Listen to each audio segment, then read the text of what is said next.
I can't believe that they're taking pay cuts to improve wages. And when I say they, I'm talking about a few select CEOs who seem to value their employees more than their pay. You guys remember Dan Price? And we're gonna have a minimum $70,000 pay rate for everyone that works here. You had people making $35,000 a year, but you told them you were going to double their salary. Yeah. And then you actually had to do it. Right. How did you pull it off? Well, it's tricky. You know, I took the $1 million pay cut. That's right, $1 million pay cut.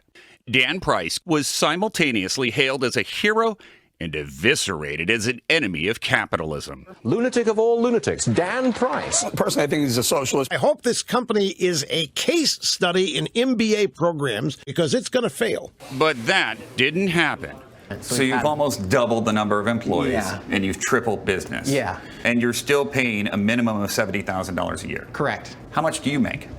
I make $70,000 a year. To pay his own bills, Price downsized his own life, sold a second home he owned, and tapped into his own savings. Now, there's a lot to learn here, but before we even get to that, this happened years ago, so it would be insane to think that something similar can happen today, right? Well, the CEO of Container Store, millionaire Satish Malhotra, he did something that surprised a whole lot of people because he's doing the exact same thing and betting on his employees. Man, it's nice when bosses actually put their trust into their employees to work and to do what's best for their company, right? So he's going to go ahead and take a 10% pay cut, which amounts to roughly $92,500 in order for about 5,000 of his employees to be able to keep their jobs. I mean, that's just great to see, and I like that. There's so much to learn from this, right? Now, if only people at the very top understood how tough it is for those at the bottom, maybe we would see even more pay cuts to keep people employed. Do you agree? So here's a neat question. When you guys think about pay cuts, who do you think should do them right now? As in this specific moment, and this is with the idea of helping those who they either employ or work for. Any ideas? Now, speaking of ideas, I have a feeling that Rite Aid is now trying to think of plenty when it comes to staying afloat. But just another sign of the times has just hit them pretty hard, and that sign is corporate bankruptcy. They're now proposing to close between 400 to 500 stores since they're in debt by the billions of dollars. And you got to think, just how is this going to affect communities if these stores shut down? Philadelphia-based pharmacy chain Rite Aid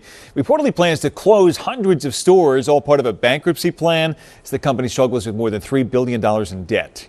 Action News reporter Chad Perdelli live at a Rite Aid in Winfield today with more on how this might impact you and your family. Chad. Yeah, Brian, really depends on if your local Rite Aid is on the chopping block. It's unclear if this Rite Aid on City Avenue is on that list, but a lot of people will be affected.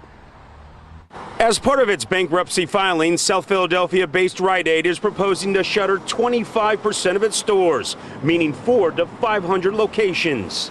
We've already lost a lot of them.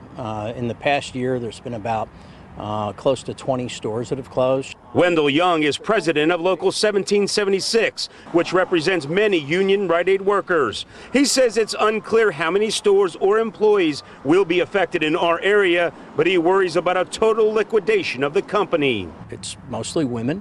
They are hardworking women that, originally took these jobs on as part-time while raising a family, and they really run these stores. I mean, just think about all of the elderly people who rely on this store for their medicine, right? I mean, it's just going to create a ripple effect, and not much good is going to come from this. Not to mention the thousands of jobs that are going to be lost, and of course the economies that won't have that money flowing into them for spending in the local stores, which might be the same outcome for Tinder's new monthly payment options to take your dating life to the next level. Did y'all hear about that? Oh yeah, I said Tinder. So they're saying that this feature is so exclusive that less than 1% of their users are actually using it. That and, well, the thing's freaking expensive. But you know what? Take a guess as to how much this Tinder payment program is. Now, just to give you guys a clue, it gives you exclusive searching and matching. Now, before you type in your guesses, make sure to smash the like button for the video and subscribe to the channel so that you can stay updated with what's really happening all around us. And for good measure, just to make sure you guys actually get these videos, go ahead and hit the notification bell too, all right? Thanks for the support as always, you guys. So here we go. How much is this Tinder feature? Well, it's 6,000 big ones a year, guys. What the heck? Are you willing to spend $500 a month on something like this? I mean, I know the dating scene has been a little bit rough lately, but what happened to people meeting outside of a cell phone? You know, technology has advanced to a point where you just can't go anywhere without your phone. And this is exactly what scammers and hackers thrive on. Did y'all hear about this information stealing campaign that breached the systems of hotels,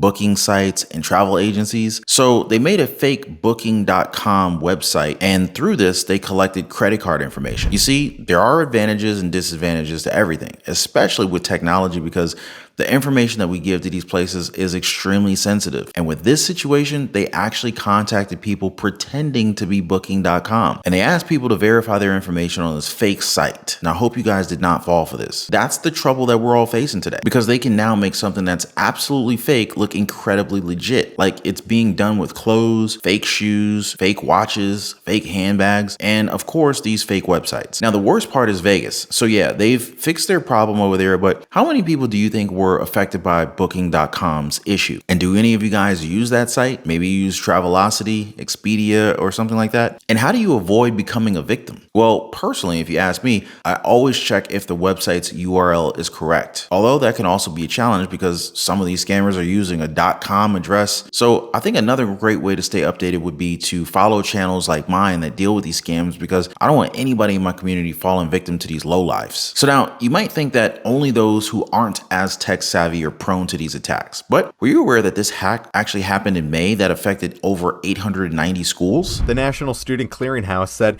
it has patched the issue and will continue to monitor its services. But why would cybercriminals go after the education industry and file-sharing platforms? Hackers who are looking for the path of least resistance are going to go after entities where they think data is available and there may be fewer points of resistance for them to get in. Tom Holt is a professor at Michigan State University and says data breaches have been a growing issue in the last decade. He says the target in this incident shows a persistent problem in cybersecurity, where hackers go after trusted third parties to find an in into larger systems. There you go, guys. These students didn't even have anything to do with the breach. And you have to think that some of their information was most probably compromised because of all this. Now, I'm sure I'm going to get at least one person who says, Ron, who cares? This doesn't affect me at all. Well, what if I told you that your information with your phone provider was compromised? Are you still affected? You see, you may or may not be using T-Mobile, but this just goes to show just how fragile the security is around our sensitive information. So what happened with T-Mobile? Well, a glitch made it so that you could actually see other people's account and billing information after you log into their official app. Crazy, huh? And it's not just giving out your numbers.